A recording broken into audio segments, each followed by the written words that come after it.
right, guys, welcome to part two. Part one being my sort of breakdown of the Polish National Masters in Krakow. This one is now just a sort of battle report video, so a quick breakdown of the 5 games that I had with key little bits that I took from them. I'm not going to spend ages on each game. I just want to give a little bit of a breakdown so people can, I don't know, live vicariously. Why not? For whatever reason you like battle reports, here they are. So, 5-round event, single masters, all the good stuff. No fancy formats fucking it up. Just good old-fashioned Malifaux GG3, with the exception of it was a 5-round event, and the organisers decided that they didn't want to duplicate a strategy. I personally think they should have done. If you're doing a GG3 event, it should be GG3. But they decided to keep the GG3 schemes and use symbols of authority, a GG2, I think. I don't know. I started playing in GG3, so I don't really know the old stuff. But they decided to use a GG2 strategy for round one. Personally, with my subjective hat on, I really hated that. I really didn't like it. It didn't feel good at all. But I realise I'm in the minority, and there are not that many players that are going to big tournaments that have been playing less than a year. So, for the majority of people, it was probably a good way of doing it. I understand. Right, with that said, moving on. Round one then, which was Symbols of Authority on corner deployment. And the matchup was Lin 1 versus Yoko 2. I was piloting Lin, and it was Philip playing Yoko 2. Philip was a newer player. He hadn't played on clock before at a tournament, I think, or maybe once before, so he was sort of asking about how that works, and I can only recommend that you definitely do play on clocks. I won't go on about it anymore. I've given my reasoning so many times it hurts, but you really should. And I would go on to say that I think, and you'd have to ask Philip, but I don't think he found the clock element of our game at all unpleasant, because each time he finished his activation, you just need to help the person start to develop that muscle memory of finish your activation, touch the clock. So he would very often say, right, I'm going to activate this model, I'm going to move there, I'm going to do this, I'm going to use my bonus action, and then I would simply say, anything else? No. And then just nod towards the clock. And then he goes, oh yeah, and touches it. And of course, you had to do that regularly, so each time he'd finish, he'd sort of go, right, and then just sit down and be ready for his next turn, or looking at the board. And you have to go, is that everything? Oh yeah. And within one game, you could see by the end of turn 5, I didn't need to remind much anymore at all. And 2 games, like again, I really you would have to ask him. But from my perspective, you could tell that it wasn't detracting from the game at all. It was bringing him into the competitive scene in a way that makes tournaments credible and fair and good, in a way that wasn't at all unpleasant. And we had a fantastic game. I really enjoyed it. I felt like, considering that he didn't have a lot of experience with Thunders in tournaments, or against, certainly not against Lin, for example, he was aware of what Lin's crew did. Thankfully, being a Thunders player, he'd sort of had a look at her stuff, so it wasn't a huge shock. But that was great. Right, so how did the game go then? It was corner deployment with symbols, so that feels like a very specific type of game from symbols, because you can legally put the symbols pretty much on the edge of one of your corners. I'm going to try and line this up. My hand's too fat. So on the edge of one of your corners, in the middle of your corner, and then on the other. So you're basically around your corner, you've got 3 of your tokens, and then you put one of them just slightly further out. So they really are very, very defensive. They're miles away, which means you need some serious schemers to get that sort of distance from corner to corner, and then still be able to interact, and then hopefully not die to be able to do it again. He was running a Yoko 2 list that wasn't sort of designed for that. It was just a standard Yoko 2 list with good old, Bill, Hinamatsu, Fuhatsu, Kunoichi, that sort of thing. Whereas I was running a Lin 1 list that was designed for it. So Story of Wukong, an incredibly mobile piece, which then the Demise sort of buries him, brings him back in anywhere that isn't in their deployment, so he can sort of immediately score again. I had the Paper Tiger, so a fast leaper, and Lin's crew in general has a lot of out of activation movement, so I was able to move about quite a lot. I took a spicy little bit of tech, which isn't that spicy, but it was nice for this strategy, which was a Beckoner. So a Beckoner from Lynch's keyword, and that model is allowed to hand out 1 brilliance at the start of the game to an enemy model, and additionally it has a bonus action called Pleasant Distraction, whereby once she's activated it, which doesn't require a flip, any model within 6 that interacts, if it has brilliance, she can remove that brilliance to make the interact action fail. She also has quite a lot of ways to hand out brilliance, including lore and despicable promises. So my idea was essentially put the Beckoner standing between 2 symbols, and she can do that because they need to be 8 inches apart. She stands in the middle with a 6-inch aura. It covers both. They're not blocking markers, so you can't hide from the Beckoner so easily. Stands between them, and then when their scheme runners come in towards the markers, you lure them to put brilliance on them. It's got an inbuilt mask, so if you cheat one, you put 2 brilliance on them, and then it doesn't matter even if they can get to the marker with bonus actions or whatever, they still cannot interact to get rid of it. And that little tech did actually deny a symbol's point in the last turn of the game, and in the meantime I was able to deny basically every symbol's point, so he never managed to score strategy. He did, however, manage to pull out 3 of his 4 scheme points, so good work on that. I managed to, with my very mobile crew, score all of the symbols and a couple of my schemes, so the final result there was 6-3. One of the other things that was important in that game was Fuhatsu experience, so I was well aware of what Fuhatsu can do. I've used him a great many times, and so was able to sort of stay out of range and then mitigate the damage that he was able to do and then kill him. So that was good. Additionally, for those who don't know, Lin Lee's well-versed crew ability, which is on all of her keyword models, allows you to look at a flip before you would flip it and then decide to discard that or not, and that works on Soulstone Reduction. It's one of the only things that does work on Soulstone Reduction, but it means that you can you can make it very, very likely that each of your Soulstone reductions will be 2 to 3 rather than 1, 2, or 3. And it always feels like 1 if you just natural flip them, right? So in combination with Thang Gyong, who basically has his 6-inch take the hit aura, I just made sure he was near the Beckoner, so the Beckoner can't just get blasted off the table, and then Thang Gyong can take the hit, and then when he does, he's got armor 1 and Soulstones with well versed, meaning most hits are being reduced by 3, if not more, and there's quite a lot of healing in the crew. So yeah, that was all pretty impactful. Right, round 2. This was Lin 2 versus Jack 2. It was flank cursed objects against Edek. And this was a very tough game. We were on a very unique map which had a lot of destructible bridges, height 2, so sort of a set of hills connected by bridges, so you almost had a two-tier map, and I didn't really figure out in advance how that was going to go, and so I deployed on the high ground, and then in the end I realized I actually needed to be on the low ground. I ended up slamming, I think, every bridge around me. I think he slammed one of the bridges. Sorry, I've suddenly got the hiccups. Slammed the bridge near him, and so we ended up taking, I ended up taking quite a bit of damage from going up and down down mainly these bloody hills. But fortunately, I have a lot of healing in the crew. We played an incredibly passive game, so I think that the first model to died on turn 4 or 5. I think it may have been 5. And so only 1 strategy point on cursed objects was scored between us, and sadly that was by him. So he did manage to kill my models in the last turn.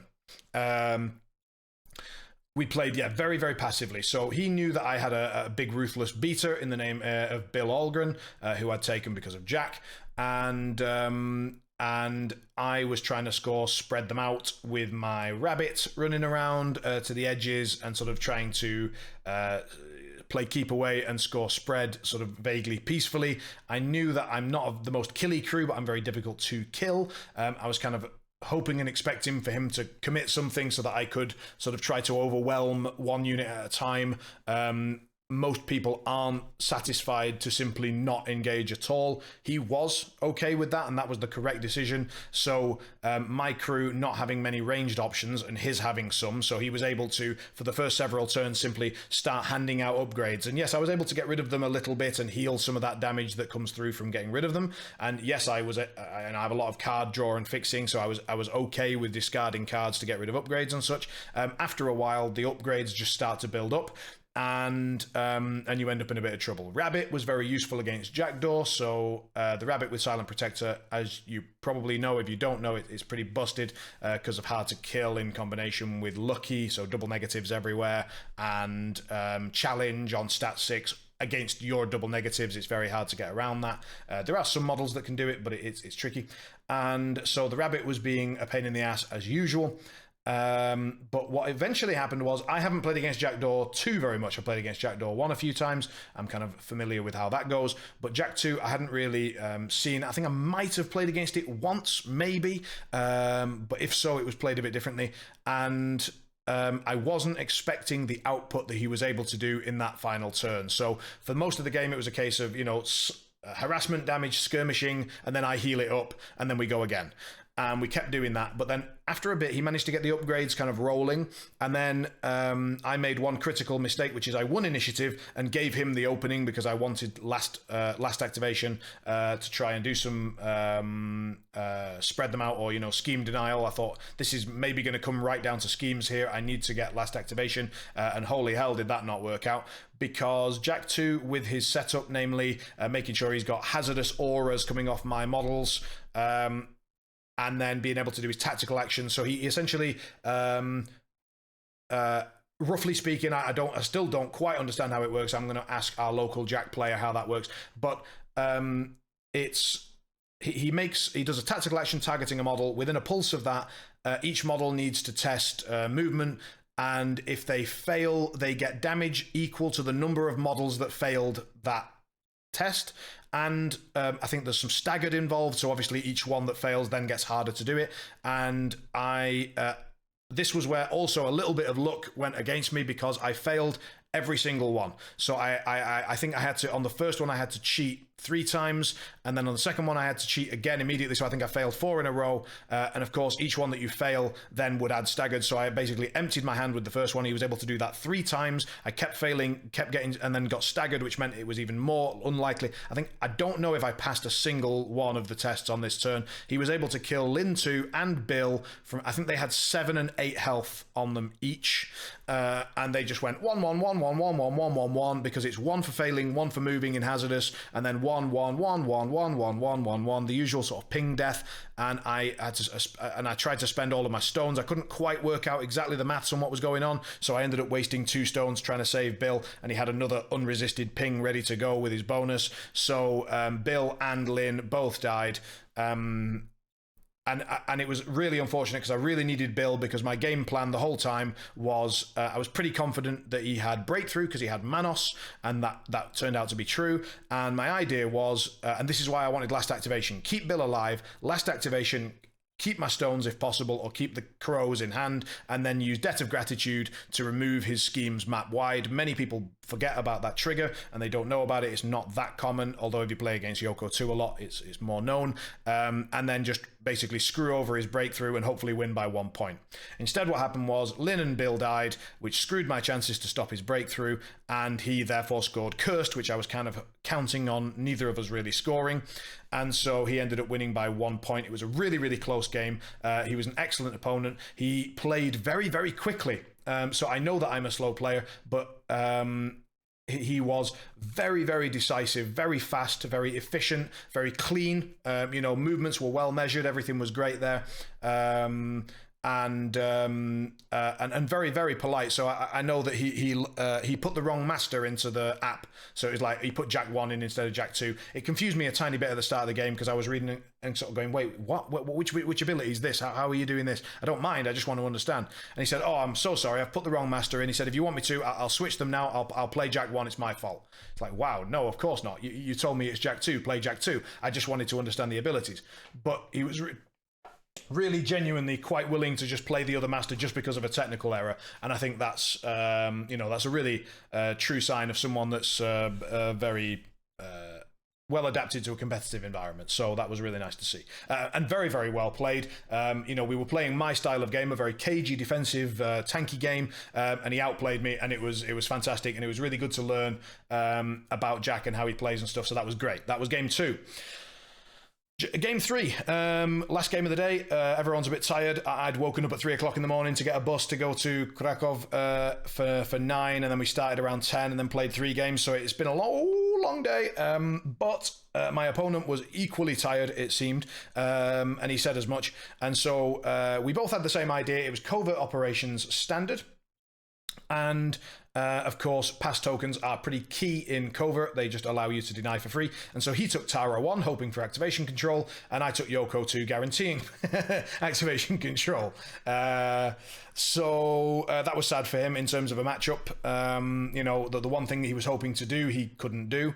And in the end, I think I spoke about Fuhatsu output in the first game and being able to avoid it.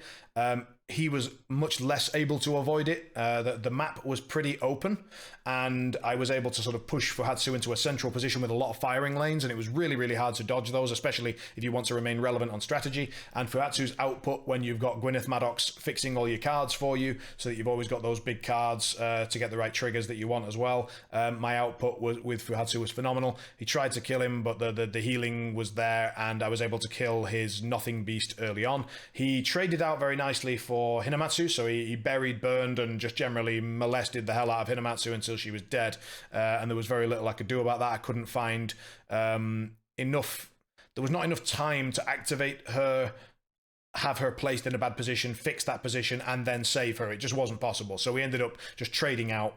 He was able to sort of mitigate the worst of my pass token control in the early game because of Ionis being able to produce his own pass tokens. But after a while, once leverage had been procced and once Chio was on the other side of the board, activation control was just too much in my favor. I was able to deny almost everything. The only tricky bit that I had was Vendetta. So I ended up taking Vendetta with Fuhatsu on Talos, and I also had In Your Face. I knew that the Nothing Beast is always a problematic piece. He's always sort of the one killer. And so I decided that I was almost certainly, if I choose him as a Vendetta target, I'm almost certainly going to wish I'd just killed him, because he tends to bury, get healed up to full, and then come back and really punish you. So I decided not to take him and take Talos instead, even though he's armored, even though I knew he was likely to be a bit further back and he didn't necessarily have to come in. Eventually he was baited into the fight. I was able to score Vendetta and then In Your Face afterwards, and scoring the second point of Vendetta along with it. So it worked out, but it was tricky to sort of work out, right, how am I doing this? How am I scoring this combination? Yeah, so in the end, that one went all the way to 8-1. Yoko against Tara really feels pretty good for Yoko.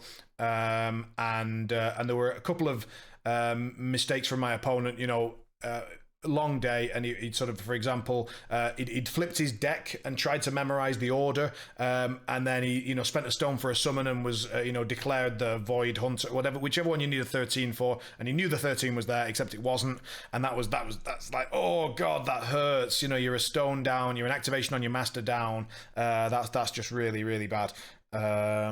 So long day, and we ended up taking that one. And forgive me, I didn't mention that was against. I really struggle with this name actually, Migrika.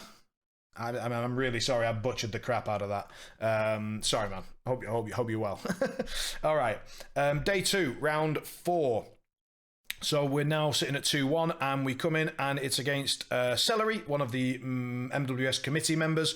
So we ended up playing on Standard Carve, and it was a very schemy pool. I can't remember exactly what all the options were, but it was pretty damn schemy. And Celery mentioned that he'd sort of was aware of my cagey, bubbly defensive style, and so he decided to play a very passive, avoidance-based flanking style, going around the edges of the map and just trying to avoid conflict. And so we ended up playing Yoko 2 against Colette 2, and his vision of the game came to pass pretty much exactly. So I've only played against Colette once, and I got destroyed the first time, and I got destroyed this time as well, sadly. Well, sadly for me. It was great for him. So the first time I played against Colette, I sort of ended up getting distracted to hell, and I didn't have any condition removal, and I couldn't deal with that, and I didn't deal with the doves very well, and so on and so forth. So it was a very different style, and it was a very different crew. His crew was more focused on the duet, Harrison and Gearlings, just moving stuff around, and Colette herself interacting from miles away. I still don't truly understand how Colette works. I just know that I got slapped. While I was trying to understand what the hell was going on, I ended up clocking out. So I ended up going right down to the last seconds of the clock. And this was a game where we had to sort of finish on the last couple of activations. I was able to bring the score right down to 5-7.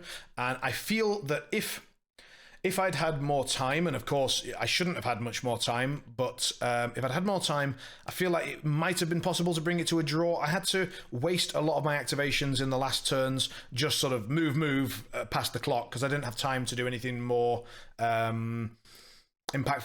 And I think that if I had a better idea of how to play these passive, really avoidance games, then I would love to be able to maybe have another go at that game, because I feel that game was maybe one of the ones that I learned the most from, because it was a style that I'm not very good at, against a player that was very proficient in what he was doing, and obviously experienced with his crew. I tried to kill Colette early, and I didn't understand. I knew she had a decoy marker. I knew she was going to sort of get away from me once, but I decided to sort of commit to some damage early. He had no stones to begin with. He was relying on soulstone miners and other methods. I think Colette has a trigger to bring more stones into his list. So I was sort of trying to take advantage of that early lack of soul stones to slam into Colette, but I didn't realize she could also then poof away to a dove as well as a decoy. So she poofed away there, and that meant Hinamatsu's flurry was wasted, and I'd already set up a lot of cards with 13s with onslaught, and I was really ready to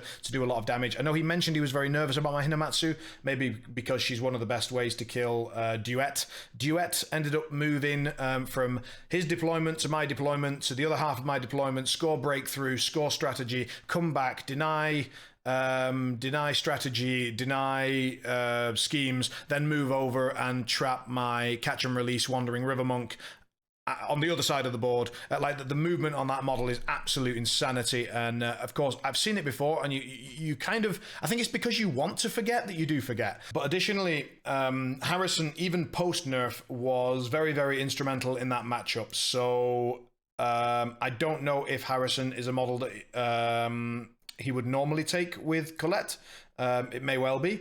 And also the Gearlings, but in this particular case, it was very, very effective because, of course, Yoko brings a lot of pass tokens to the party. Harrison sort of brings another one for you, and then Colette's list being 11 models or something sort of almost guarantees that you're going to have 2, 3, 4 more. So I ended up having 6 to 7 pass tokens before we'd even started, with leverage, and as a result of that, he was able to move 12 inches for free every round, and that's a lot of movement. So it was allowing him to move his pieces towards my strategy markers, then activate them and kick, double kick the strategy away, and then wait for me to pass and move some other stuff, and then just do it again. So his efficiency in terms of AP, his AP efficiency was monstrous, and of course his list was designed to do that. It was designed to just kick markers, not need to fight whatsoever,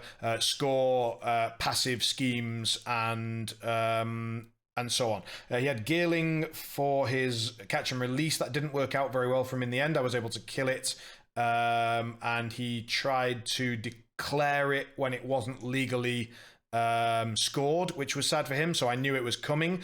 Even then, and even with my number of pass tokens, there was so much chaos going on, and of course the fact that it was a misplay, I'm not saying that I couldn't have stopped him. I absolutely could have stopped him scoring both points of catch, but with that much chaos and with every time I, use my pass tokens, he moves around, and Colette being able to effectively do whatever she wanted from wherever she was on the map, it felt like. I'm sure that's not the case, but as someone who didn't know what she was doing really and didn't understand it, it just felt like she could be anywhere on the map and do whatever she wanted anywhere, in terms of interacting and sort of marker control and stuff like that. So that was rough, and I need to better read her card, better speak to Colette players and understand what she's doing. I know that some people consider her weak, or weaker, and I'm sure that outside of this rather specific niche in which Carve with a Schemy pool exists, she gets a lot stronger.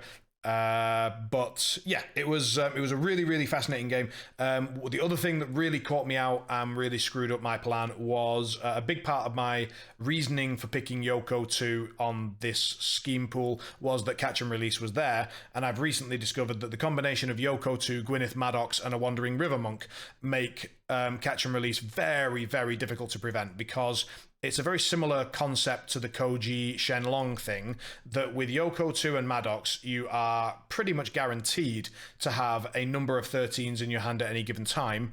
And with Chi, you are pretty much guaranteed to be stat 7 at any given time, which means you can go to 20 pretty much all the time, which means nobody can ever really get straight flips on you, or maybe even not even hit you. They need a red joker just to hit you, and even if they do, they're probably on an egg flip. So if not a double neg. So it's really a very, very, and with a leap, you can always get those masks that you need. And you only need a 3 of mask plus Chi, or 5 of masks flat to do the leap, and they're speed 6. So they, and if you put Train Ninja on them, they're also stealth and also unimpeded. So really, really incredibly good for this combination of pool, and that's why I chose it. But I'd forgotten that Harrison still has his damage per turn.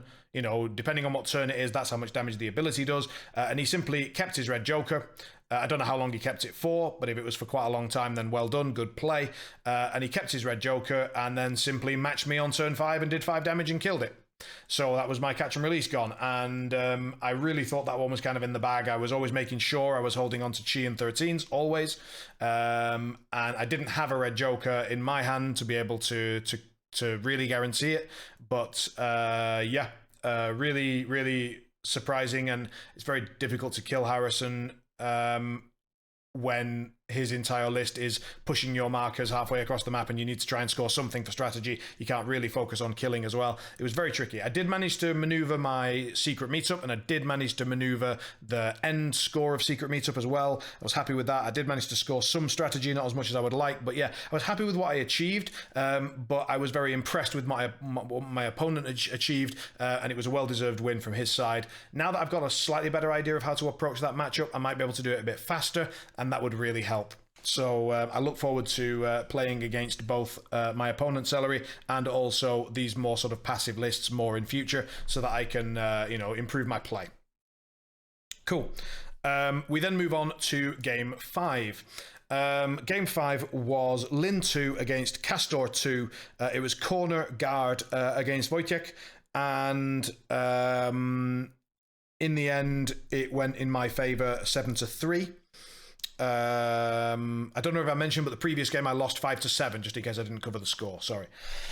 So 7-3, and this one came down to positioning a lot. So a lot of this game was positioning and also experience. So I think we've all been in the situation where you meet a master that you've not seen before, and you've pretty much got to accept that you're very likely to lose that game. So if you've never met Castor 2 before, there's a very good chance you're going to get kidnapped and slapped around and stabbed to death by Marathine and generally blasted to pieces.